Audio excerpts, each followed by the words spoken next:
सदस्य जयराम कुमार महतो, पूछिए। धन्यवाद अध्यक्ष महोदय।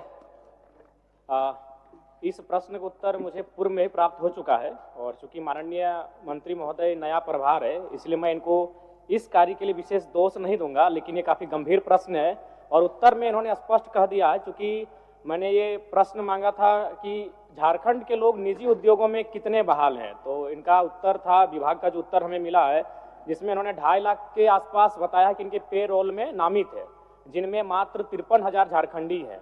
और उसके बाद अध्यक्ष महोदय, सरकार का उत्तर है कि माननीय उच्च न्यायालय ने इस पर रोक लगा दिया है। ठीक है, हम भी मानते हैं माननीय उच्च न्यायालय ने रोक लगाया है दिसंबर के महीने में, तो अगर दिसंबर से पूर्व, यानी आपके पास जो डेटा है, जाहिर सी बात तो दिसंबर से पूर्व है, और अगर दिसंबर से पूर्व का डेटा है अध्यक्ष महोदय, तो इसका मतलब ये स्पष्ट है कि सरकार की लाख प्रयास के बावजूद भी इस नियम का अनुपालन नहीं किया गया है। निजी क्षेत्रों में 75% के आरक्षण को बिल्कुल अनदेखा किया गया है। इसलिए मेरा सीधा सवाल यही होगा कि अगर जिन निजी कंपनियों ने आपके इस नियम का अनुपालन नहीं किया, क्या आप उस पर कार्रवाई करने का पक्ष रखते हैं? माननीय मंत्री जी। अध्यक्ष महोदय, चूंकि उच्च न्यायालय ने इस पे रोक लगा दिया गया है और जो माननीय विधायक जयराम महतो जी का सवाल है, सवाल वाकई में लाजमी है महोदय कि इन्होंने पूर्व की बात किया है, तो महोदय हम जांच करा लेते हैं। अगर इस तरह की कोई बात उसमें आती है महोदय, और माननीय विधायक जी को भी हम सूचना दे देंगे, तो अगर किसी प्रकार की कोई गड़बड़ी होगा महोदय तो उस पर हम कार्रवाई करेंगे महोदय। अध्यक्ष महोदय, मेरा दूसरा पूरक है जो कि महत्वपूर्ण है। माननीय उच्च न्यायालय में चल रहे इस मामले में सरकार की तैयारी क्या है? कहीं ऐसा ना हो 2002 में भी स्थानीय नीति हम लेकर आए थे, उच्च न्यायालय में रोक लगी और सरकार ने से उसके ऊपर के सदन में चुनौती नहीं दिया, जिसका परिणाम आज 25 साल के बाद भी झारखंड का आम जनमानस भुगत रहा है। तो मान के चलिए अगर नकारात्मक निर्णय आता है, उच्च न्यायालय की बात हो रही है इस नियोजन नीति में, अगर मान के चलिए हमारा नकारात्मक उत्तर आता है उच्च न्यायालय के द्वारा, तो उस समय सरकार की तैयारी क्या है और सरकार की कार्य योजना क्या है? सरकार किस प्रकार इस गंभीर विषय से निपटेगी? मैं ये सरकार के माननीय मंत्री से जानना चाहता हूँ। माननीय मंत्री जी। अध्यक्ष महोदय, जब तक न्यायालय से कोई आदेश नहीं आता है महोदय, तब तक हम उस पर कोई निर्णय नहीं ले सकते महोदय, और जब उच्च न्यायालय से आदेश आ जाएगा महोदय उसको देख लेंगे, फिर राजहित में जो निर्णय होगा महोदय हम लोग करेंगे। अध्यक्ष महोदय, मेरा सीधा पूरक रहेगा माननीय मंत्री जी से, क्या आउटसोर्सिंग कंपनियां जैसे जो पारा मेडिकल स्टाफ की बहाली लेती हैं या फिर पारा टीचिंग स्टाफ की बहाली लेती हैं या फिर अन्य सेक्टरों में जो आउटसोर्सिंग एजेंसियां स्टाफ की बहाली लेती हैं, क्या आप उन्हें निजी कंपनी मानते हैं? ऑब्जेक्टिव टू ऑब्जेक्टिव उत्तर दीजिए।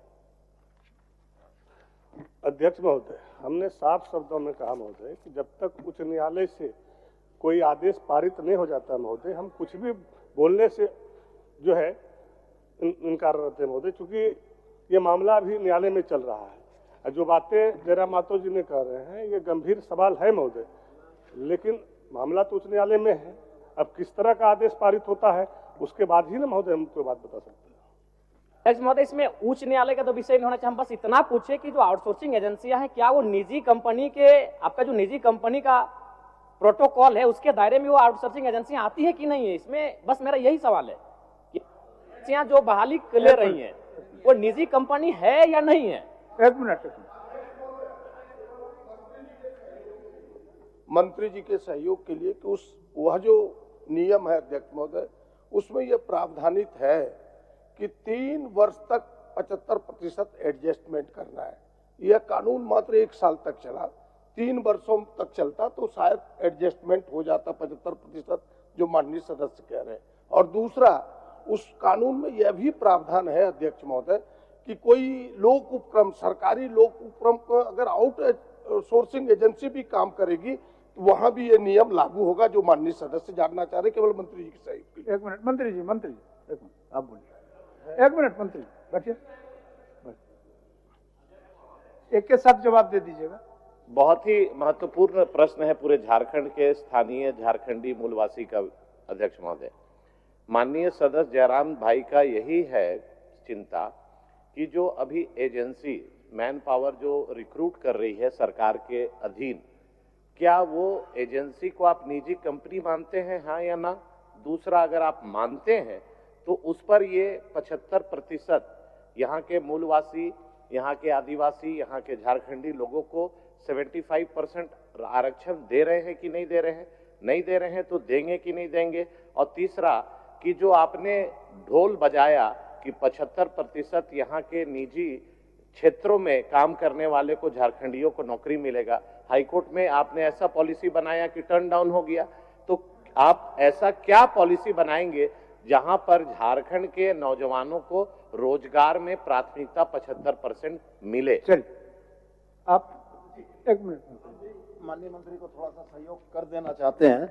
कारण यह है कि हम और माननीय सदस्य प्रदीप यादव जी समिति के सदस्य थे, जिस समिति ने अध्ययन के उपरांत इस निजी क्षेत्रों में 75% भागीदारी को सुनिश्चित कराया था। 2-3 विषय आए। एक विषय माननीय सदस्य नवीन जायसवाल जी का आया। हरियाणा में इन्हीं की सरकार, मनोहर लाल खट्टर जी की सरकार थी, वहां भी ऑनरेबल हाई कोर्ट ने स्ट्रक डाउन किया इसी 75% आरक्षण के मुद्दे को। दूसरी बात जो चीजें हरियाणा हाई कोर्ट ने हरियाणा के लिए लागू की, ऑनरेबल हाई कोर्ट झारखंड ने झारखंड में लागू किया, प्रक्रियागत है, जो निर्णय आएंगे। दूसरी बात मैं स्पष्ट बड़ा कहना चाहता हूं कि कोई भी कानून रातों रात लागू नहीं हो सकता है।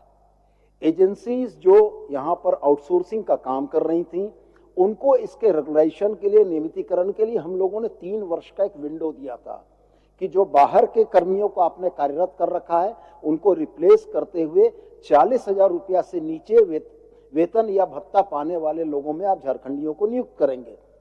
तो सवाल यह है कि ऑनरेबल हाईकोर्ट के आदेश से पहले कंपनियां इसका अनुपालन कर रही थी और इसको हम लोग अपनी इन्फोर्समेंट एजेंसीज के माध्यम से अनुपालन करा रहे थे।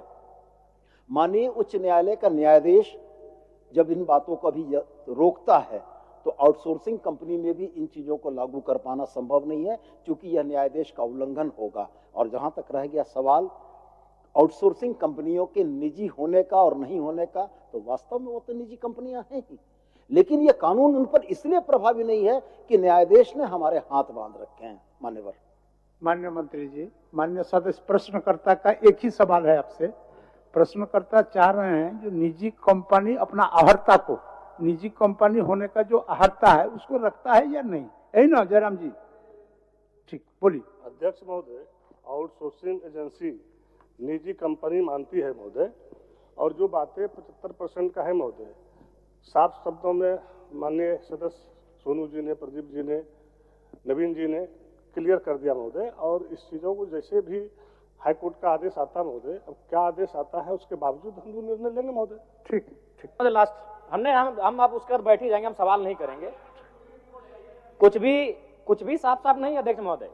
माननीय मंत्री, 2 मंत्री खड़े होकर हमें संतुष्ट नहीं कर पा रहे हैं। हाईकोर्ट ने, ठीक है, दिसंबर महीने में रोक लगाया है, हम मान रहे हैं, दिसंबर महीने में हाईकोर्ट ने रोक लगाया है, लेकिन आप जो डेटा दे रहे हो 2022 से लेकर 2024 तक का दे रहे हैं, और उस डेटा के अनुसार आप मान रहे हैं अध्यक्ष महोदय, उस डेटा के अनुसार ये मान रहे हैं कि 53,000 झारखंडी वर्कर हैं, 2 लाख गैर झारखंडी हैं। तो कैसे हम अपने आप को संतुष्ट कर पाएंगे? ना हम संतुष्ट हो पा रहे हैं, ना आज इस सत्र को घरों में बैठकर जो झारखंडी देख रहे हैं वो युवा संतुष्ट हो पाएंगे। आप खुद मान रहे हैं, आप कह रहे हैं कि आपके पेरोल में 2,46,000 वर्कर नामित हैं, जिसमें मात्र 53,000 झारखंडी है। तो हम कैसे संतुष्ट हो पाएंगे? अगर उसको परसेंटेज में तब्दील करते हैं तो 21% होता है, तो आप किस मुंह से 75% आरक्षण की बात करें? मैं मंत्री महोदय आपको दोष नहीं दे रहा, क्योंकि आप नए आए हैं, लेकिन इससे पूर्व जो कार्यकाल जिन्होंने संभाला है उनसे भूल हुआ है, स्वीकारिए। दूसरी बात, जो हम बैठ रहे हैं, अब हम कुछ भी बहस नहीं करने जा रहे, राज्य की जनता सुन रही है। मंत्री महोदय, ये प्रश्न 2 बार आ चुका है। जब पहली बार ये प्रश्न आपके पास गया तो आपके विभाग का उत्तर आया था कि 7,473 नियोजक निबंधित है, और दूसरी बार 7,470, 3 नियोजक कम हो गए अध्यक्ष महोदय। यानी मंत्री जी को भी गोल गोल घुमाया जा रहा है। 5 दिन पहले मेरा यही प्रश्न आया था, 7,473 नियोजक थे, और आज मेरा प्रश्न जब दोबारा आया है तो 7,470 नियोजक हो चुके हैं। मंत्री जी को खुद गोल गोल घुमाया जा रहा है। ये इस राज्य की दुर्दशा है। हम कुछ नहीं बोलेंगे अध्यक्ष महोदय। मान्य सदस्य, आपको सदन आसन की ओर से सूचना दे दें, ये विषय पहले भी आया था। आज पहले आने के क्रम में ही सरकार निर्णय लिया और सदन के तरफ से एक समिति का गठन हुआ था, जिसमें माननीय प्रदीप जी, सोनू जी और शायद इस पक्ष के आप थे, शायद नलिन बाबू थे, उनके अध्यक्षता में समिति हुई थी। समिति के रिपोर्ट आने में कुछ समय का व्यय हुआ, विलंब हुआ। उसके बाद सरकार सचेत हुए और सरकार सचेत होने के बाद आपने जिस सवाल को आज सदन के अंदर में उठा रहा है उस पर सतर्क हो ही रहे थे। इस बीच न्यायालय का भी हस्तक्षेप हो गया, तो सही बात है, इसको दिखवा लीजिए। चलिए बोलिए। अध्यक्ष महोदय, चूंकि राजहित में और राज्य के प्रति हम लोग सारे लोग चिंतित हैं महोदय, और माननीय सदस्य जयराम माथुर जी ने यहाँ के राज्य के हित के लिए बात कर रहा है महोदय, और जो पिछली बातें इन्होंने कह रही महोदय, इसको हम जांच करा लेते हैं महोदय। अगर इस तरह की कोई गड़बड़ी होगा, जिस पदाधिकारी ने इस तरह से किया होगा, गलत रिपोर्ट दिया होगा, तो उस पर कार्रवाई होगा। ठीक, प्रदीप यादव।